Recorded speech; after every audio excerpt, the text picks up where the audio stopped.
Good morning and welcome to Avero live stream this Wednesday. Hope everyone's having a great morning. I know some of you had late nights. We did watching the election coverage, and we're here. We're gonna talk about something really important today. The topic is kind of the name of the live stream is a little dramatic.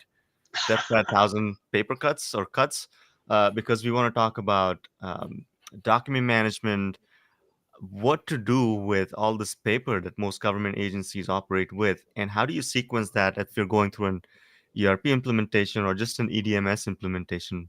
What is the right way of doing it? And we'll tell you some stories about how we've dealt with this before. But before we start, I wanna introduce the panel today. I have a couple of super rock stars from the Avero team. Uh, Kerry Tapscott is a director of client success, which means he gets blamed for everything. And I'm kidding. He's a great director here. And Jake Holland is a senior project manager, also one of our superstars that leads several major ERP projects at the same time. Guys, you want to introduce yourself some more? Have I praised you enough, or is there Sure. more to say? As Amy said, hi everybody. I'm Kerry Tapscott. I'm a director of client success here with Avero, and I've got 15 years in the technology consulting industry, with a significant amount of time also in legal technology consulting and helping clients move from a paper world into a digital world. And this is a topic that I'm very passionate about. We did a Terror Tales last week on Halloween, and actually titled my story "Death by a Thousand Paper Cuts," and it seemed to resonate with a lot of people. So we wanted to elaborate on that today. Yep. And then I'm Jake Holland. I am a senior project manager with Avero Advisors. And as Avi mentioned, Kerry gets blamed. I'm the one that does all the blaming. No, Kerry and I get to work really closely together on several projects, and I have enjoyed working with him. And we've seen a lot of these stories where we've seen a huge reliance on paper dependency, and walked a ton of clients into the modern ERP environment.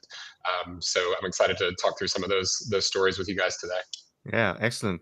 So before we go on, let me, some housekeeping. If you're joining us live, we go live every Wednesday morning, typically, and then you can find us on our YouTube channel, on podcasts, wherever you listen to those, and we're very active on our social channels.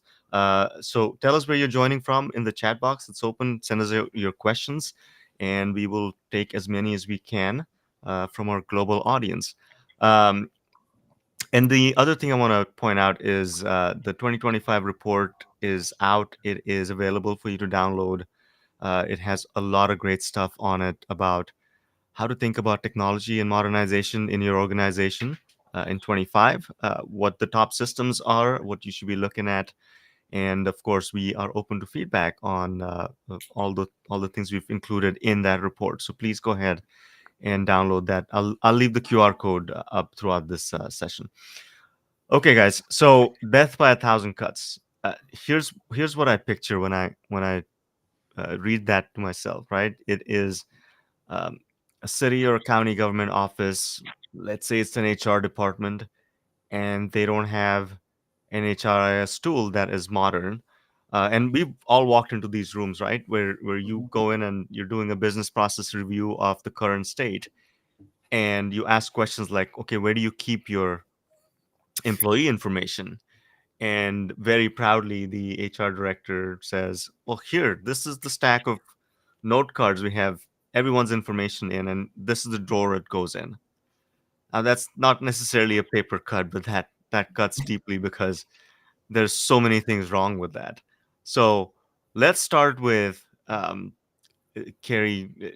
Explain to us, where you were, what you were talking about on Halloween, and how did we end up here? Like, what's the story here?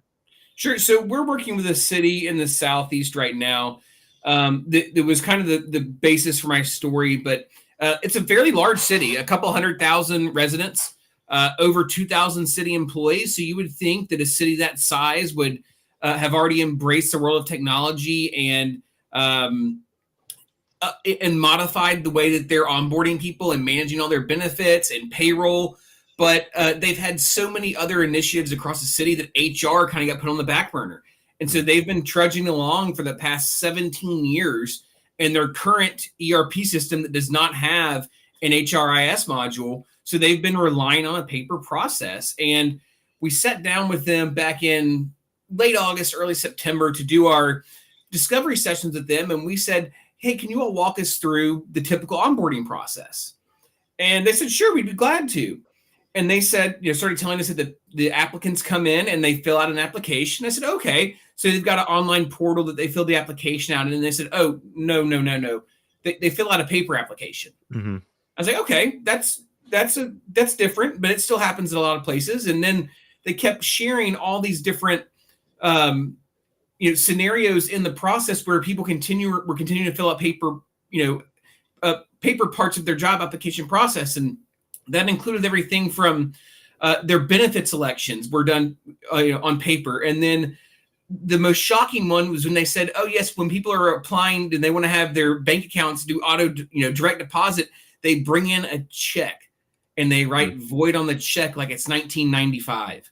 And I was just really taken back by that. And we started, as we heard more and more about this process, we started to see this story build up where they literally have stacks of paper for every single individual employee that is then having to be tracked and monitored.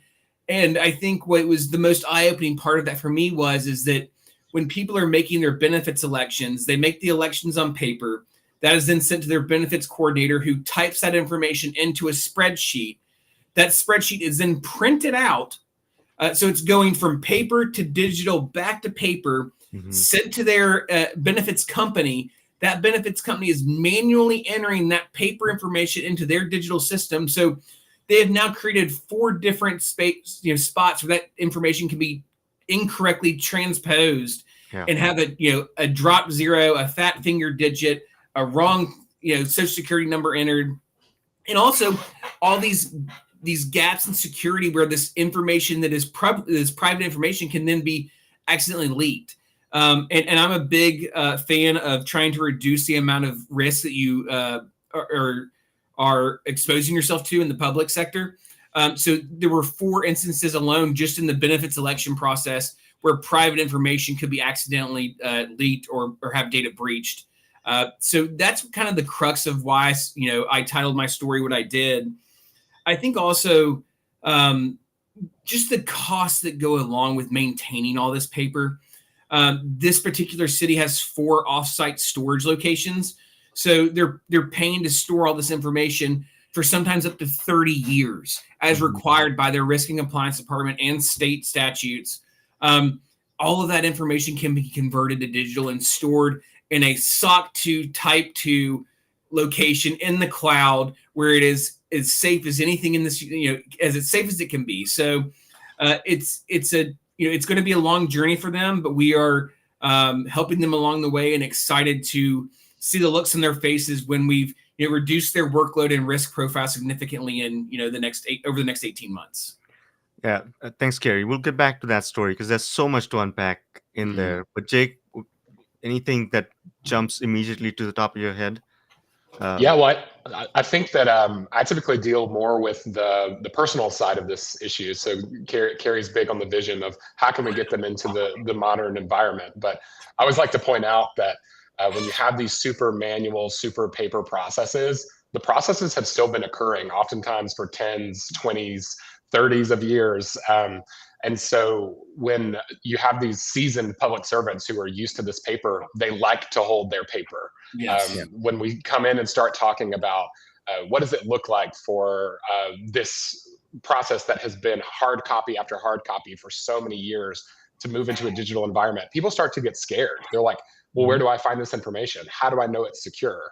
And so a lot of my job and the role that we serve on project delivery is ensuring and informing these stakeholders that as we move you into this modern environment, you're going to have more security, more access. Right now, there are so many opportunities for breach, as Kerry was saying, not only breach from a cyber attack, but also, the wrong employee could stumble along the wrong file cabinet and access HIPAA sensitive information or taxpayer identification, anything like that you wouldn't want your fellow coworker to see. And so it's always a pleasure to get to honor the legacy of these public servants who've been keeping the wheels turning on these arduous processes for years, but then free them up and give them room to vision and dream for what the roles could look like as they're no longer having to be process managers, but really get to step into being a public servant and a visionary for their community. That's so well said, Jake. We talk about cybersecurity a lot, and there's a question in here in the chat box that says, in today's cybersecurity landscape, is paper actually more secure, or how do you ensure the transition in digitization is secure? So let's talk a little bit about that, because that jumps to mind immediately, right? Like Jake said, it's not always about cybersecurity. It's also physical security. If you're keeping employee information on paper in a drawer in your office that's readily accessible, you don't need to worry about cybersecurity. This is a whole other problem. Yeah. What have you seen? And in your past career too, you've been in the legal field. Yes. And that's riddled with paper. So what are some best practices around that? Sure. I think first and foremost, you need to really, if you don't have one in place, you need to work with risk and compliance and your city's legal team on having a proper document retention process, and having that documented and signed off by city council, the legal team, compliance, and HR. There are a lot of old ones out there that can account for, let's say, bank records or private health information, PHI. But unfortunately, as people get busier, they tend to get a little lax on that. And so they'll have files that have been, somebody that's already left the city that they're working for, or someone that's retired and they're still holding on to those documents because they're not following their own document retention process and destroying the documents as people leave. But if you do have a reliance on paper, I think it's really time to revisit those and make sure you're within the parameters of you're required to by your statutes you have to follow in your state. But then once certain, you need to have them all properly sorted, which this is another problem. There's a lot of intermingling with paper documents where you've got employees where they're sorted by, it could be by the date they were hired, or it could be alphabetically by their names. So you'll have a new hire Smith and right next to another new hire, or to an old hire Smith, who are separated by 15 years. And this person's documents have already been eclipsing the document retention process deadline to be destroyed, yet they haven't because of where they are. So document retention policies are very important to me. It helps purge a lot of unnecessary paper on hand and reduce your risk profile. Yeah. Let's take some questions. The other question in the chat box is, isn't there compliance around asset storing? Yeah, I think that's the one you answered just now, right? Retention policies really dictate how long you have to keep a particular document. And it also applies to when you digitize them, right? You can't just That's right. burn paper because you digitize them. So what's been your experience in handling that with clients? Because the client that has 4 warehouses full of paper, they're not going to overnight get rid of all the paper, but you now need to separate the physical storage from the actual business process that they're doing. That's right. And this is where it comes down to a city by city basis on what they want to do. And it really becomes a city's decision on how they want to manage this. For a city I'm working with, they've got over 2,000 employees, and we met with them. We were trying to help them decide on a cutoff point for what data they have on paper that wants to be converted into digital when they move into their new HRIS system. And we gave them 3 options. You can move everybody over. That includes all the retirees and the benefits they're managing. They can move only active employees over, or they can move nobody over. And it was a difficult decision, but we sat down with the steering committee and weighed the pros and cons. And I'll tell you that I really encourage my clients to move over as few a number of people as necessary. And because when you look at the cost of digitizing paper documents, it is extremely expensive. I understand that you want to try and move everything to digital as possible to not only reduce cost of storage, but also be more secure with those documents. But you're looking at sometimes 1, 2, 3 cents a page to scan and digitize. And if you've got 2,000 employees with an average paper count of, let's just say, 50 pages per employee, I'm trying to do some quick math. That's 20,000. That's 100,000 pages. That can easily be tens of thousands of dollars just to get those things scanned into digital, and that's on the low end. So I think you really need to work with the city to decide what they want to be their plan moving forward. I really encourage them to try and move as little as possible on the front end, and then make sure everything on the new end is then digital only, and setting new standards and putting out new policies. Everything must be digital moving forward. So, guys, do you think these are two different projects at this point? Because you're talking about an HRIS implementation, right? And we run into this with ERP implementations too, when the client says, "Okay, what are we going to do with document management?" So, Jake, talk a little bit about how you sequence that, or how do you separate that? Is this the same thing? I mean, they go hand in hand, and I think it depends on the lift of, Yeah. how much is to be organized. I think there's definitely a change management initiative of, as we move into a new environment, how do we deal with all of these records that we have on file? What are we going to tackle? What's priority? What do we have the budget to do? And so those are the things that consultants like ourselves can come in and perform a cost benefit analysis and say, you're going to have this much ease and this much free time, or this many resources freed up because of this initiative. But this is what it's going to cost you. Is this the priority that you want to take, or do you guys want to develop a workaround for your historical documentation and move into a digital environment moving forward? Yeah, and to that point, there's a comment in the I saw that. yeah, a great comment by Raji. He says document retention policy is great, but categorization by user is difficult, or even by document type, right? That's To your right. point, Carrie, scanning a doc, not only is it expensive, but it's the easy part of the process. It is. If you didn't name it right, if you don't categorize it, if you don't keyword it right, and you can't find it, it was pointless. I think this is actually one of the best questions we've received so far. And this is going to be one of the strongest case uses for artificial intelligence, AI, when doing this. There are a lot of AI document management platforms out there that have, as part of their engine, it's called contextual diversity. And what it is it looks at two different sheets of paper that, while if we were just flipping through a whole binder, they might look similar. It uses different keywords and phrasing to break them out, so you can help categorize them into different folders and subsets. And it will code and tag those documents based on the contextual diversity.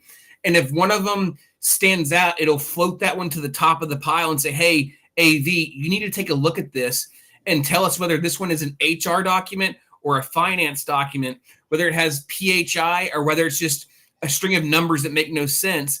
And by doing that, you're training the system to become more efficient in categorizing those documents. So it's a form of AI called Technology Assisted Review 1.0, where users are logged into the system, looking at the documents in real time and helping train the algorithm to become more efficient at categorizing the documents. Yeah, I think as AI gets more adopted, and here we are talking about AI on every live stream, because it is that ubiquitous.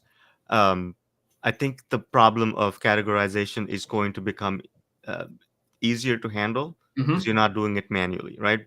Because we've done EDMS, like document management system selection projects, or implementations where a big part of the project is a taxonomy. How do you actually organize your data, right? You have to organize by classes, by what have you, but depending on which department, who gets to submit the information, who gets to write the keywords, what kind of keywords they use, that taxonomy is right now very important to create and follow and maintain.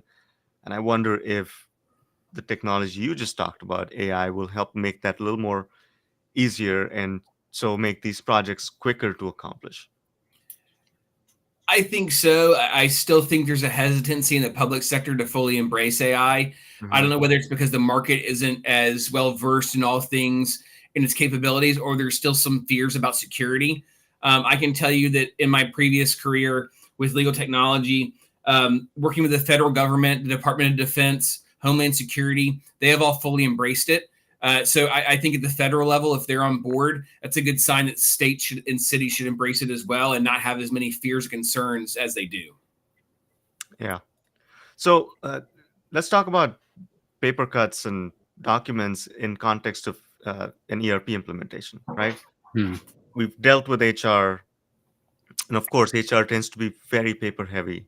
And so, this problem of how do you integrate document management within an HRIS is really important. It's also important in terms of the rest of ERP, finance projects, permitting and land management, work orders, what have you. Everything generates paper. And some products come built in with a pretty basic document management system, right? For Mm. example, Tyler Tech has in Munis, they have TCM, Tyler Content Management, which is a pretty good content management system, but it's very limited to your existing workflow, right? If you get an invoice, it's going to get digitized and go through the process. But that doesn't always solve the problem of your historical archives that you want to get digitized. A lot of times we get asked questions on that. If we're doing an ERP presentation, clients ask us, well, what do we do about older documents that are not necessarily part of our future processes? What happens to them? How do we integrate them? What are some best practices these days you guys have seen? Jake, you want to go first? You take the spear on this one, Gary. Sure. I think it's trying to figure out your cutoff and what's important and what you can get rid of. Yeah. There's so much in HR. There's so much historical data on paper that you've got to figure out, where does it fall in your statutes? What can you get rid of? And trying to find that cutoff and enforcing that. And sometimes it requires a little bit of outsourcing or hiring a dedicated resource to help enforce those things and purge that documentation. HR managers may not have the time to sit there and go through every single file they have. There's also, you've got to weigh the cost benefit of it. Is it worth looking at these 100 boxes we have in this warehouse that were employees from 1994, and there might be 3 or 4 that are still with us? Or do we feel safe enough to assume that it's been 30 years since these files were touched and it's okay to get rid of them all? It's a delicate process, and every city has to make that decision for themselves. I think that the biggest thing is that moving forward, they have to have a commitment to the new system they're using and to no longer generate any more paper. We have a tendency to fall back into our old ways, and we've had it with clients of ours where we help them select a new ERP platform or a new HRIS module. And 6 months after going live, we go back to visit them to check in and see how things are going. And we see a pile of paper on their desk. And we're like, what are you all doing? We worked with you all to create in our future state visioning process. We clearly outline the steps to go into no longer using paper. And because they have not enforced those, they find themselves falling back into their old bad habits. Yeah. Yeah. But, great points. I'm wondering, though, about is there, like we did a presentation, right, a couple of weeks ago. I don't know if Jake, you were on there, but Carrie was, on electronic document management. Yeah.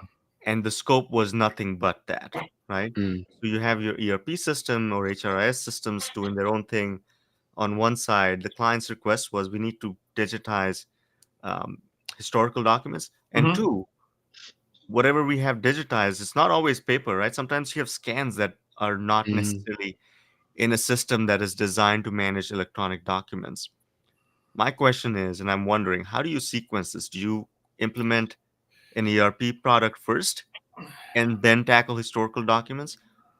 Which comes first? Or does it matter? Because they're somewhat related, but not really. Personally, I think the sequence matters. Because if you try and tackle it first, you may be doing a lot of unnecessary work on the front end. Whereas if you wait until after you've implemented a new HRIS or document management system, you can then start making solid business cases, whether they be risk or compliance, as to why you no longer need to keep these old documents and it's not worth converting them to digital. Yeah. Again, sequencing is important, right? So it really helps if during the process of discovery and coming up with your as is process maps and really understanding what it is that you do and why things may be so convoluted. A big part of what we do is I think we don't call it this, but it's almost an document management audit as Mhm. we're going through your current state processes trying to come up with future states, because in the future state process maps and the 2B maps we take out parts of the process or Mm, delineate it in such a way that shows that this is going to be electronic. You don't have to worry about this. And then once you implement that process, then you can start worrying about historical documents. It's not, in my opinion, not necessarily one or the other. right. And then from a strategic standpoint, if you are freeing up all these people who were spending so much time managing these processes, a lot of their work can be delegated once they have more time on their hands to helping out with the initiative Yes. to digitize all these historical documents. Yeah, we've got some great content on that. The links in the chat box on how to, what is EDMS and how to go about uh, undertaking a project like that. All right, let's take some questions. Do you recommend a phased approach? Moving from wet signatures to cloud hosting sounds like a heavy lift. It's like jumping from 1995 to 2020, 2025 in 18 months. Yeah, I mean, so I think a good point being made here is document management that includes uh, electronic signatures, right? I think Carrie's stuck here, so it's just you and me, Jake. All right.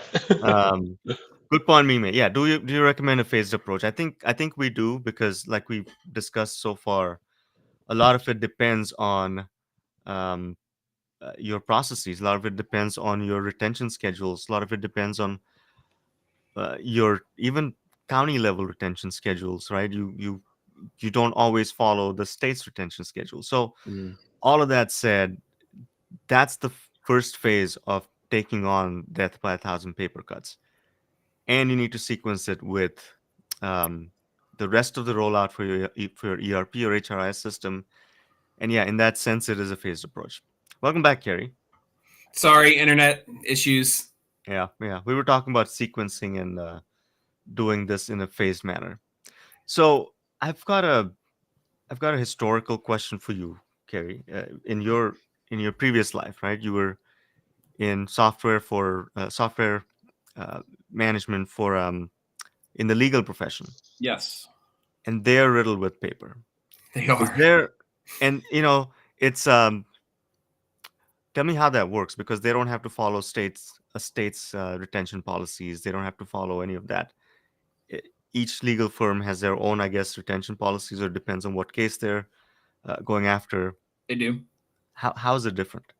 Sure. So they're required to follow their clients' retention policies as far as the security parameters around it, but they Mhm. have no requirements to hold on to those documents for the same statutes that their clients might. So let's say, for instance, you've got a law firm representing a financial services company, and they're Mhm. required to hold on to all records for 7 years for some things, 10 for others, 30 for others. Traditionally, the law firm will only hold on to the documents that are pertinent to the case for the lifetime of the case. But they run into similar issues as well, where they've had a case be settled, or the case was won or lost, and they go into their servers or they go into their storage rooms where they keep their paper documents, and they realize, oh my gosh, we have documents pertaining to this case that was settled 5 years ago.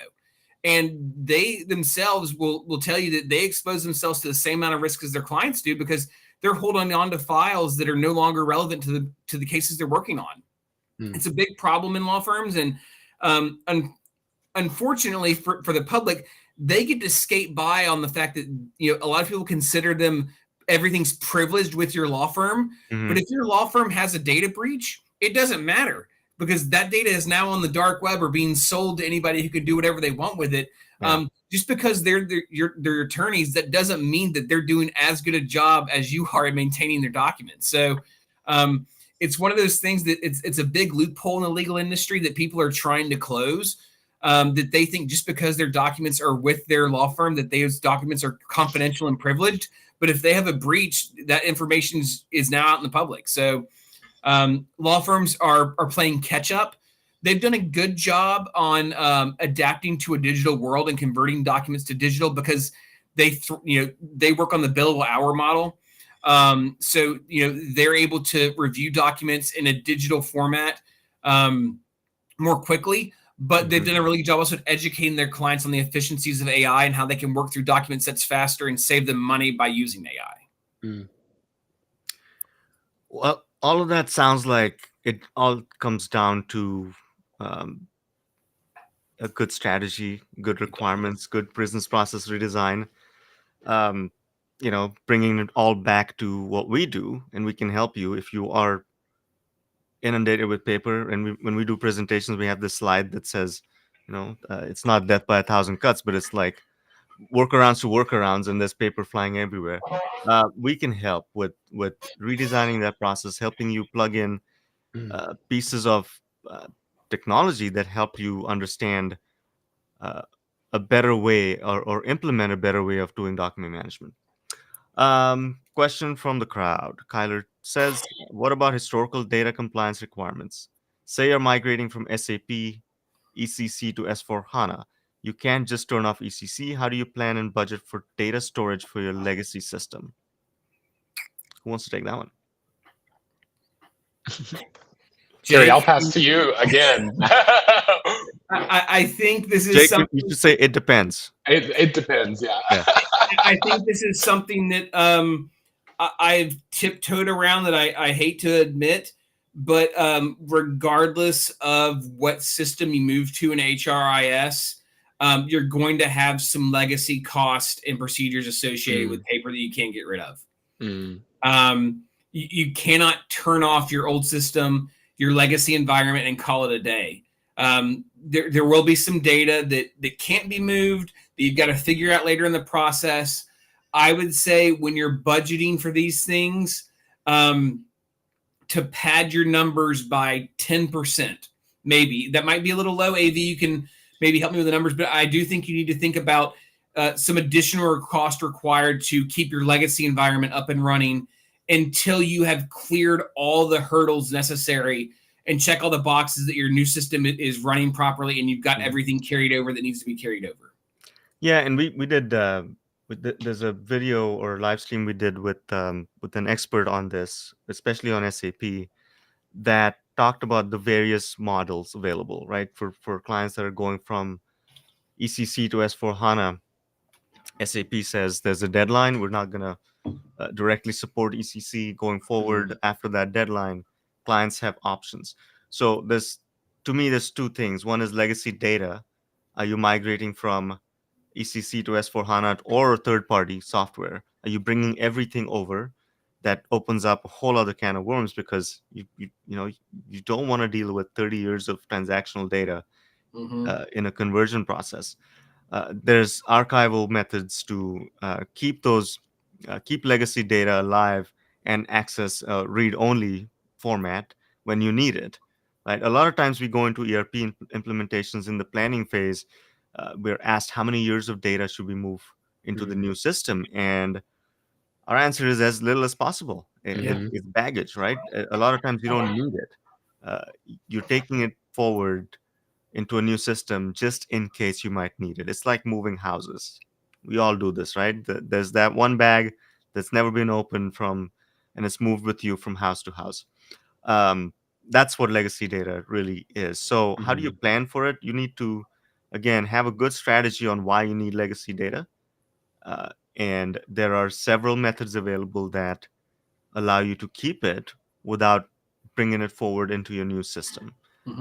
And then keep track of how often you use it. So that's a great question because it's not just paper, right? It's historical data in your older system that can become a burden to carry around. I also think that this is where cities should be a little proactive and look at their existing contracts. Jake and I have a client where they have several systems. We met with them and they said, "Oh, we want to go live in the new system on this date." And we're like, "Okay, really? Why?" And they said, "Oh, because then we have to renew our contract for another year with our existing vendor." So try and be proactive when you're planning your HRIS conversion so that you're not having to rush to meet a deadline. So you're not having to stroke another check to your existing vendor. That can get very expensive very quickly because you might run into some delays along the way, and now you're going to be paying for multiple systems at the same time. Jake, I'm not sure if you want to elaborate on that, but I know you've had some other clients where they're trying to meet deadlines. They're not having to sign another check or do a 6-month agreement at a 2x rate of their normal monthly rate just to get by. Absolutely. There have been multiple clients across the board that are on this time crunch. And the thing that we always caution them with is, we can move as fast as you need us to, or as fast as you're able to move. But at a certain point, you're going to trade quality for the speed at which you're moving. And so it becomes sitting down. And again, cost benefit analysis comes into play. And you say, is spending this money this quickly worth the product that you're going to get at the end, or would you rather take it slow, continue to pay for the legacy costs, have your retention until you can get everything crosswalked that you need moved over, and really build out a system that's going to work for you, your staff, your constituents in the long run. This is about long-term success. An ERP project is about legacy. Let's move to something that's going to work for years and years and years to come, because we've just been surviving so far. Let's move to a thriving environment. So no, good points, Jake, and I think that makes me think of the recent call we had with the large entity that was under the gun by a vendor saying, you don't sign here, we're going to pull the plug, and you don't have the system on the next day. But by the way, keep paying for the on-prem system while we implement the SaaS solution for you. Never a good thing to threaten clients with a good time like that, but also it's just unprofessional and unrealistic. But what SAP is doing, of course, they've got a longer runway. They've been telling clients about the migration for a long time, so it's well managed. But there are vendors that will tell you, "Hey, sign here or else," and that's not okay. So, all in all, all of this comes down to good consulting, good strategy setting, and a deliberate and purposeful march towards modernization. Gentlemen, thank you for joining me today. Thanks for the audience for wonderful questions and comments. And let me remind you again that the 2025 report, the QR code's up there. It's got some great information on how to tackle all these problems if you have them in your organization. But also feel free to reach out to any one of us for a chat or a question, or if you need specific help. Guys, any parting comments? I'll just say continue to believe in a digital world. There's still way too much paper floating around out there. And Jake will reiterate this, but we truly care about our clients and want them to succeed. And, embracing new policies, new procedures in a digital HRS world will improve everyone's lives greatly, not only by making your people more efficient, but reducing the risk of potential breaches for your organization. And Carrie, I can't echo that strongly enough. I mean, I think I'm safe to speak on behalf of the entire Avero staff that, we are IT nerds, we're software nerds, but we have a passion for serving the public sector. It's our clients that keep us waking up and doing this every day, because we want to see the public sector winning and serving the communities that they have, strived to serve for so long. And so, moving from this paper-based world into a modern environment seems scary. It seems like uncertainty, but we promise on the other side, there is more streamlined process. There is more room to grow for your municipalities. So it's all really exciting stuff. Excellent. Thank you, gentlemen, for joining us today, and we will see you next week. Have a great